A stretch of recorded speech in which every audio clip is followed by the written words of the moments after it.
अस्सलाम वालेकुम रहमतुल्लाहि व बरकातहू। गुज़श्ता रोज़ यहाँ से एक वीडियो अपलोड की थी जिसके हवाले से दोस्तों ने मुख्तलिफ़ किस्म की बड़ी ज़बरदस्त ऊंची ऊंची किस्म की और प्यारी प्यारी बातें की।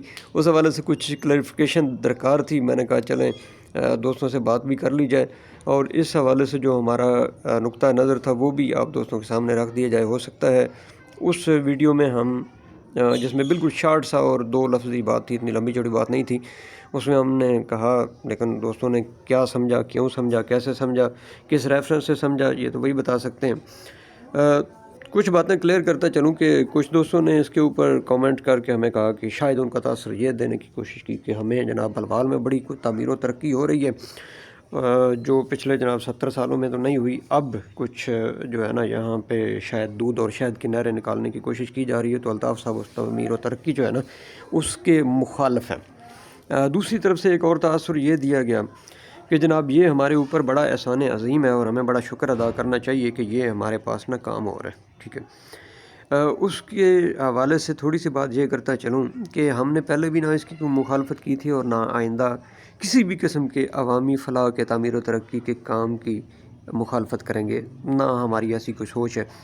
कुछ दोस्तों ने मशवरा दिया कि हमें जनाब कुछ स्टे लेना चाहिए, कोई एहतजाज करना चाहिए और कुछ इस तरह किस्म की जो कुछ उनके अंदर की भड़ास थी उन्होंने निकालने की कोशिश की। तो मैं उनको क्लियर करता चलूँ मेरे भाईजान कि ऐसी कोई बात नहीं है। अल्हम्दुलिल्लाह हमारा कोई तखरीबी ज़हन नहीं है। अल्लाह ने कलम और कैमरा दिया हुआ है, यही हमारे लिए काफ़ी है, जिसमें हम कोशिश करते हैं कि ईमानदारी के साथ इससे के ज़रिए जो भी पैगाम पहुँचाया जा सकता है वो पहुँचाया जाए। ठीक है जी। और दूसरी बात ये है कि प्रोटेस्ट, एहतजाज, ये वो सारे जो है ना वो जहाँ पे जो पढ़े लिखे इंसानों के मुआशरे होते हैं ना वहाँ पे इन चीज़ों का बड़ा रिगार्ड होता है, इनको देखा जाता है। और जो है ना वहाँ पे आपने पिछले दिनों सुना भी होगा कि पढ़ी लिखी सोसाइटियों में ऊ करके भी आप अपना जो है ना पैगाम पहुँचा सकते हैं। लेकिन यहाँ बंदे मर जाते हैं, उनकी लाशें उजड़ जाती हैं, उनके ख़ानदान उजड़ जाते हैं, उनके कफन नीले पीले सब्ज़ हो के मट्टी हो जाते हैं, लेकिन उनकी कोई नहीं सुनता, क्योंकि ये आपका और मेरा मुआशरा। ठीक है, तो यहाँ एहतजाज की अहमियत जितनी है वो मैं भी बड़ा बखूबी जानता हूँ और आप भी जानते होंगे। दूसरे जो बात की गई कि जनाब हमें शुक्रगुज़ार होना चाहिए। भाई किस बात का शुक्रगुज़ार होना चाहिए? ये काम जो है ये इंतज़ामी लेवल के काम है। ठीक है, आवाम की सहूलत को देखना, उनकी सहूलत के मुताबिक काम करना कोई भी जो रियासत होती है, रियासती इदारे जो होते हैं, उनकी ये ज़िम्मेदारी में शामिल होता है। क्यों? इसलिए होता है कि वो रियासती इदारे और उनके एम्प्लॉय और उनके कर्ता धर्ता और जो भी हमारे यहाँ सिस्टम एक MNAs MPAs फलां टिमकां ये वो सारा है, उन सारे की जेबें, उनके जो है पेट, उनके घर वालों के पेट, उनके रिश्तेदारों के पेट, मेरे और आप जैसे नीचे वाले ढोलकियाँ बजाने वाले जो होते हैं ना, ये जो वैसे के तमाशे करने वाले होते हैं और अपने नंबर टांगने वाले लोग होते हैं, इनके पेट भी हमारे ही टैक्सों से पलते हैं, जो मेरे जैसे आम लोग पे करते हैं। आप जैसे भी आम लोग ही पे करते हैं। आपको कोई सुरखाब के पर नहीं लगे, आप भी ख़ास लोगों में शामिल नहीं हैं। आप सिर्फ उनके लिए छान बूरे का काम करते हैं या आप ईंधन का काम करते हैं। इसके अलावा इन आपकी वैल्यू भी उनके सामने कोई नहीं होती है। ठीक है जनाब, उनको जब भी अपने हिस्से की हड्डी पकानी होती है या देग चढ़ानी होती है, वो आप जैसे ही ईंधन को नीचे रखते हैं, आग लगाते हैं और अपनी देग पका के खा पी के साइड भी हो जाते हैं। तो ज़रा अपनी अहमियत और अपने स्टेटस को सामने रख के बंदे को बात करते रहना चाहिए। ठीक है जी। उसकी वजह ये है कि मैं क्यों सबसे ज़्यादा टैक्स देता हूँ कि मेरे जैसा आम जो आदमी तनख्वाहदार तबका है वो पिछले आप 2-4 साल की ज़्यादा नहीं दूर के नहीं, यही रिकॉर्ड निकाल के दें, सबसे ज़्यादा टैक्स अल्हम्दुलिल्लाह हम जैसे छोटी सी तनख्वाह में गुजारा करने वालों और अल्लाह का शुक्र अदा करने वालों लोगों ने इसको पे किया और ये स्टेट अल्हम्दुलिल्लाह और इसके इदारे खा पी रहे हैं। और अपना ये ज़्यादा नहीं, आज से 18-20 साल पहले भी ये रोड बना था परवेज़ मुशर्रफ के दौर में, अगर आपको याद होगा। और आपके आजकल जो MNAs MPAs वगैरह ये वो हैं, ये उस वक्त शायद गलबन काफ लीग में ही होंगे। ठीक है जी, या परवेज़ मुशर्रफ के साथ ही होंगे। اس کے آگے پیچھے کی باتیں کنفرم نہیں ہے، میں وہ اس میں غلطی کوتاہی جو ہے وہ اس کی میں معذرت چاہوں گا، اگر کوئی آگے پیچھے ڈیجٹ یا فگر ہو گئے ہوں تو ٹھیک ہے۔ اسی وقت یہ بارڈر بنایا گیا تھا درمیان میں جو آپ کو نظر آ رہا ہے، ٹھیک ہے۔ اگر ابھی آپ نے کوئی بڑا تیر چلانا تھا اور بڑا کوئی زبردست قسم کا پیکج لائے تھے اور عوام جو ہے لوگوں کے لیے یا اس علاقے کے لیے بہت بڑا کوئی کارنامہ کرنے والے تھے، تو آپ اس کو تھوڑا سا وسیع کر دیتے، کیونکہ اب اور اگلے آنے والے 20 25 30 سال میں لوگوں کی جو ہے ضرورت زیادہ ہو جائے گی، زیادہ وہیکلس آ جائیں گے اور زیادہ کام آ جائے گا، تو اس کو تھوڑا سا وسیع کر دیتے۔ اس کے درمیان والا بارڈر جو ہے اس کے درمیان پودے لگا دیتے، یا پودوں کے لیے آپ اس کا کوئی سسٹم بنا لیتے، ٹھیک ہے۔ اور اسی طریقے سے مختلف اس میں ڈیولپمنٹ کی جا سکتی تھی۔ پھر ہم کہتے ہیں کہ جناب آپ نے کوئی بڑا تیر لگا دیا، آپ نے اچھا کام کیا، ٹھیک ہے آپ کر رہے ہیں۔ نقطہ کیا تھا اس ویڈیو میں ذرا وہ بات کلیئر کر دوں اور اس کے بعد آگے چلتے ہیں۔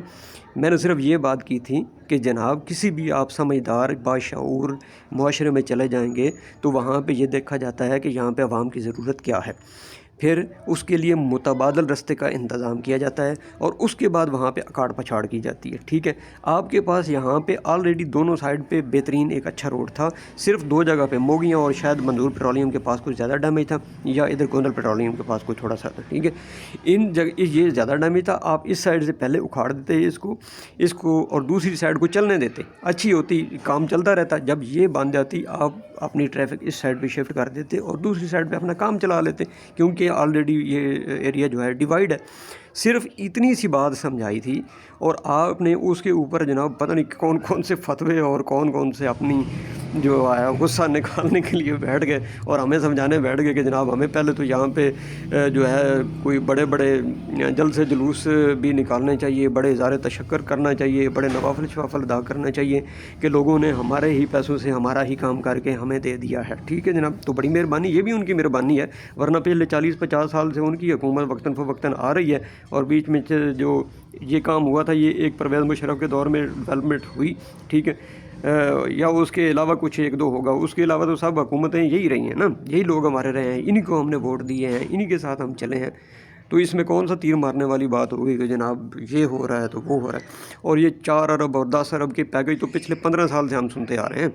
ہر حکومت جب آپ کی آتی ہے، آپ ہی ایم این اے ہوتے ہیں، آپ ہی ایم پی ہوتے ہیں، آپ کی حکومتیں ہوتی ہیں اور کہتے ہیں جی 6 ارب فلاں نے لے لیے ہیں، 7 ارب فلاں نے لے لیے ہیں، جب لگائیں گے تب لگائیں گے، تب دیکھیں گے انشاءاللہ تعالیٰ اس پہ بھی بات کر لیں گے۔ تو یہ روڈ کے حوالے سے صرف اتنی سی گزارش کی تھی کہ جناب، اور رمضان شریف کے مہینے میں بے شک کوئی کسی کو جناب محنت کرنے والے کو گناہ نہیں ملتا ہے، لیکن اگر عوام کی آپ تھوڑی سہولت دیکھیں، یہ چھوٹے جو وہیکلز ہوتے ہیں ان کا کتنا نقصان ہوتا ہے اس قسم کے روڈ کے اوپر۔ سواریوں کو بزرگ آتے ہیں، عورتیں ہیں، بچے ہیں، ان کے آنے جانے میں، روزے داروں کے آنے جانے میں، اگر ایک صاحب سے صاف ستھرا یا اچھا راستہ ہو، انسانوں کی طرح کام کر لیں تو پھر بھی کام تو آپ نے کرنا ہے، ٹھیک ہے۔ تو میرے بھائی غصہ کرنے کی کوئی ضرورت نہیں ہے، پھر بھی آپ ہمارے جناب سر کا تاج ہیں، بات ضرور کریں لیکن بات کو پہلے سمجھا بھی کریں۔ لیکن پھر وہ کسی مشہور آدمی نے ایک مقولہ کہا تھا، میں تو وہ نہیں کہتا، لیکن کہ وہ کیا اس نے کہا تھا کہ چلیں اس کی بات نہیں کرتا، پھر آپ کو غصہ آ جائے گا۔ بات کو سمجھتے ہیں، سمجھ کے دیکھتے ہیں کہ یار بندے نے کون سا درد بیان کیا ہے، اگر اس نے ٹھیک کیا ہے تو اس کو تھوڑا سا آگے بھیجتے ہیں کہ یار یہ واقعی بات بندے کی ٹھیک ہے تو اس کو دیکھ لیں، اگر غلط ہے تو بندے کو کہتے ہیں کہ یار یہ ایسے غلط نہیں، یہ ایسے آپ نے ایسے درست ہے یا ایسے غلط ہے، اس کو سمجھا دیتے ہیں، ٹھیک ہے۔ امید ہے میرا نقطہ کلیئر ہو جائے گا، اگر نہیں ہوا تو انشاءاللہ پھر بیٹھے کر لیں گے۔ آپ نے الطاف نوید کو اجازت دیں، اللہ نے کے بعد۔ پاکستان زندہ باد، پاکستان پائندہ باد۔